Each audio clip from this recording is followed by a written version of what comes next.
Hi guys, ഇതാ ഇതിലൊരു സാധനമുണ്ട്, ഒരു സ്പെഷ്യൽ സാധനമാണ് കേട്ടോ. കഴിഞ്ഞ ബജാറിൽ പോയപ്പോൾ എൻ്റെ ഒരു ഫ്രണ്ട് തന്നതാണ്.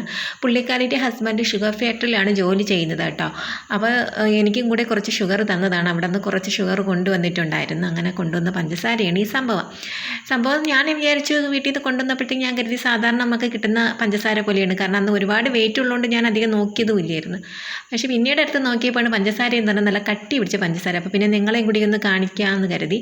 അപ്പോൾ നിങ്ങളിങ്ങനത്തെ പഞ്ചസാരയെ കണ്ടിട്ടുണ്ടെങ്കിൽ എന്ന് പറയണേ. പുള്ളിക്കാരി പറഞ്ഞ് പോയി ചായയൊക്കെ ഇട്ട് കുടിക്കാമെന്ന് പറഞ്ഞാണ് തന്നത്. പക്ഷേ ഞാൻ ചായയൊന്നും അധികം കുടിക്കാറില്ലാത്തതുകൊണ്ട് പഞ്ചസാര അധികം ഉപയോഗിക്കാറില്ല. പിന്നെ കരുതിയത് ഓണമൊക്കെയല്ലേ വരുന്നത്, പായസത്തിന് ഇടാലോ എന്ന് കരുതിയിരിക്കുകയാണ്. എങ്ങനെയാണ് ടേസ്റ്റിൻ്റെ കാര്യമൊന്നും എനിക്കറിയത്തില്ല. ഞാൻ അധികം പഞ്ചസാരയല്ല കേട്ടോ. അപ്പോൾ ഇതെങ്ങനെ ഇരിക്കുന്ന സംഭവം കേട്ടോ. നമ്മളിപ്പോൾ ആൾക്കട്ട പോലെ ഇങ്ങനെ ഇരിക്കുകയാണ് സംഭവം. നല്ല ടേസ്റ്റ് ഉണ്ട്. പക്ഷേ എന്താ ചേട്ടൻ പറയുന്നത് വെച്ചാൽ ചായയിൽ നിന്ന് വിട്ടാൽ അധികം ടേസ്റ്റ് ഒന്നും കാണില്ല എന്നാണ് ചേട്ടൻ പറഞ്ഞിരിക്കുന്നത്. അപ്പോൾ എന്തായാലും ഓണം വരെയല്ലേ, പായസം ഉണ്ടാക്കി നോക്കാം, എന്നിട്ട് നിങ്ങളെ അറിയിക്കാം കേട്ടോ. അപ്പോൾ അത്രയേ ഉള്ളൂ. ബൈ.